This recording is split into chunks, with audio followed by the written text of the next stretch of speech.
कन्नौज के पर्यटक आवास गृह पर गोवा में आयोजित राष्ट्रीय खेलों में लांस बाल प्रतियोगिता में गोल्ड मेडल जीतकर आई मनुपाल का पूर्व ब्लॉक प्रमुख नवाब सिंह यादव की अगुवाई में सम्मान किया गया।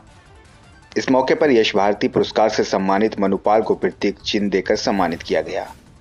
पूर्व ब्लॉक प्रमुख नवाब सिंह यादव ने कहा कि हम सब के लिए ये गर्व की बात है कि हमारे जिले की बेटी ने दूसरे प्रदेश में जाकर हमारे प्रदेश और जिले का नाम रोशन किया। इस सफलता के लिए हम सब उनके पिता को भी बधाई देते हैं, जिन्होंने पहले देश की सेवा की और सेना से रिटायर्ड होने के बाद अपने सीमित साधनों के बावजूद बेटी के हौसलों को गिरने नहीं दिया। हम सब कन्नौज के लोग शासन से मांग करते हैं कि कन्नौज की बेटी मनुपाल की हर संभव मदद की जाए, जिससे उनके खेल में किसी तरह की कोई रुकावट न आए। आज ये कन्नौज की बेटी ने विदेश की धरती पे जाके एक बार पुनः हम सबको गौरवान्वित किया है और कन्नौज का नाम रोशन किया है। मनुपाल जी ने ये लायंस बाल में कई बार हम सबको सम्मान दिला चुकी हैं। मनुपाल के पिताजी भी मौजूद हैं। अब ये इनकी बेटी नहीं, ये कन्नौज जनपद की बेटी हैं, भारत की बेटी हैं, उत्तर प्रदेश की बेटी हैं और ये गोल्ड जीत के आई हैं।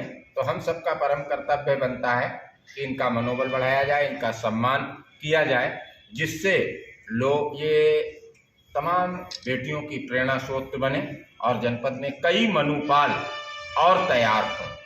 कहीं ना कहीं एक बड़ी चीज़ होती है कि बहुत छोटे से जन ये तो मनुपाल बता सकती हैं कितना संघर्ष किया है और इनके पिताजी का पूरा जीवन अपनी बेटी को आगे बढ़ाने में लगा दिया है और तमाम समस्याएं भी आईं। हम ये राजनीतिक लोगों को कभी खिलाड़ी दो ही ऐसे होते, खिलाड़ी और जो हमारे सांस्कृतिक कल्चर के लोग होते हैं, उनमें जाति और पांति और धर्म पार्टी नहीं होना चाहिए। हमने तमाम हर साल कन्नौज रत्न से सम्मानित करते हैं लोगों को, कोई हो, लेकिन दुर्भाग्य है अभी भी लोग इन्हें कहीं अगर दूसरी दृष्टि से देखते हैं। इससे बड़ा दुर्भाग्य और कुछ नहीं हो सकता है। जो इन्हें सहायता मिलनी चाहिए, हम जो सहायता करा सकते थे उस समय या इस समय, हमेशा हम मनुपाल के साथ खड़े रहे।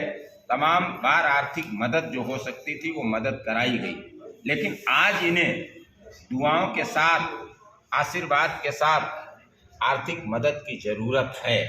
क्यों? अगर आर्थिक मदद नहीं मिली तो ये टूट जाएंगी। कोई अपने घर से खेत बेच के, इतने बड़े इनके पिता जमींदार नहीं हैं जो खेत बेच के अपनी बेटी को विदेश में भेजें। विदेश जाना आप जानते हैं, अपने पैसे से जाना पड़ेगा, तो फिर मन भी टूटेगा और लोगों का दिल भी टूटेगा। हमारा अनुरोध है तमाम जनपद वासियों से कि मनुपाल सबकी बहन है, सबकी बेटी है और कन्नौज की बेटी है। जिस तरीके से चाहे उसे मदद कर सकते हैं आर्थिक, या प्रशासन से मदद सत्ता में बैठे लोग करा सकते हैं। निश्चित रूप से इस बेटी का मनोबल मत टूटने दें, उसकी मदद करें और हम विश्वास दिलाते हैं कि जब भी जो ज़रूरत पड़ेगी हम इनके परिवार के साथ, मनु के साथ खड़े हैं, हमेशा इनकी मदद करें। नवाब भैया द्वारा मुझे सम्मानित किया गया है और उन्होंने हमेशा ही मेरी हौसला अफजाई की है, कभी मुझे हतोत्साहित नहीं होने दिया है। जब भी मैं खेल के आती हूँ या उससे जाने से पहले वो मुझे ढेर सारी शुभकामनाएं देकर भेजते हैं कि बिटिया अच्छा करके आना, अपना जो भी है बेस्ट करना। तो मेरी कोशिश यही रहती है कि हमेशा अच्छा करूँ, अपनी तरफ से कोशिश करती हूँ। इस बार ये एक गोल्ड एक सिल्वर मिला है मुझे लॉन बॉल्स में और ऐसे कई मेडल्स हैं मेरे पास, लेकिन जो सहयोग मुझे प्रशासन से चाहिए होता वो आज तक शायद मिला ही नहीं है। कहाँ पर आप खेल खेलने के लिए गई थी और प्रशासन से आपने क्या मांग रखी थी? जी, मैं अभी हाल ही में राष्ट्रीय खेल हुए 37वें जो गोवा में थे, उसके बाद हांगकांग में खेल कर आई हूँ अभी, और इसके बाद अभी ऑस्ट्रेलिया में गेम है और उसके बाद और भी कई अगले साल गेम है जो मुझे इंटरनेशनल खेलने जाना है। तो सबसे बड़ी दिक्कत ये आ रही है कि थोड़ी सी आर्थिक दिक्कत है, क्योंकि विदेश जब जाना होता है मैक्सिमम आपको अपने ही खर्चे पर जाना होता है। तो मैंने खेलने जाने से पहले ये यहाँ प्रशासन पे अपनी मांग रखी थी कि मुझे थोड़ी सहायता की जाए, खेलने जा रही हूँ मैं आर्थिक रूप से। लेकिन जब मैं खेलने गई तो वो सहयोग जो मुझे चाहिए था वो नहीं मिल पाया। आपने कई बार कन्नौज का नाम रोशन किया है, आप यहाँ के जो राजनीतिक लोग हैं, क्या कभी आपसे उन लोगों ने मुलाकात की है? नहीं, जनप्रतिनिधियों ने आपसे मुलाकात की, आपको कुछ जो है उम्मीद या सम्मानित किया गया है जनप्रतिनिधियों के द्वारा? जी काफ़ी दिन पहले एक बार अर्चना मैडम जी ने मुझे सम्मानित किया था जब मैं मलेशिया से गोल्ड लेकर आई थी। और लगातार इसके अलावा नवाब भैया और उनकी पार्टी के द्वारा मुझे हमेशा ही सम्मान मिला है।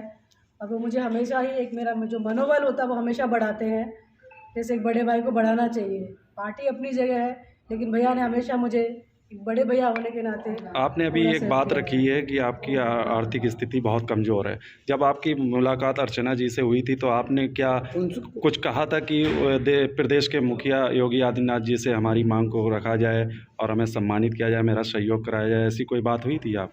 जी, जब वो मंत्री थी तब मैं उनके पास एक बार गई थी। जी। तब उनसे बोला था कि मैम जो भी आपकी तरफ से हो, या फिर यहाँ पे ग्राउंड बनवा दीजिए, या फिर जैसा भी हो, मुझे नौकरी के लिए थोड़ा सा प्रशासन से मेरी मदद हो जाए तो बहुत ज़्यादा अच्छा होगा। क्योंकि जो आर्थिक दिक्कतें आती हैं, मेरे पास नौकरी भी नहीं है कि जिससे मैं आगे खेल सकूँ, फाइनेंशियली प्रॉब्लम जो होती है उसको सॉर्ट आउट कर सकूँ। तो उस टाइम उन्होंने बोला कि मैं देखूँगी। देखने का मतलब तो आप समझ सकते हैं क्या होता है। तो उसके बाद फिर मैं उनके पास दोबारा नहीं गई। जब 2019 में मैं खेल कर जीत के आई थी गोल्ड मेडल, तब उन्होंने मेरा स्वागत किया था। तब मैंने उनसे कुछ भी नहीं बोला, क्योंकि जब आप एक स्वाभिमानी व्यक्ति होता है वो शायद दोबारा नहीं बोलेगा किसी से। अभी आपने पाया है? कुछ भी नहीं सहयोग मिला है, बस शब्दों के अलावा और कोई सहयोग नहीं मिला।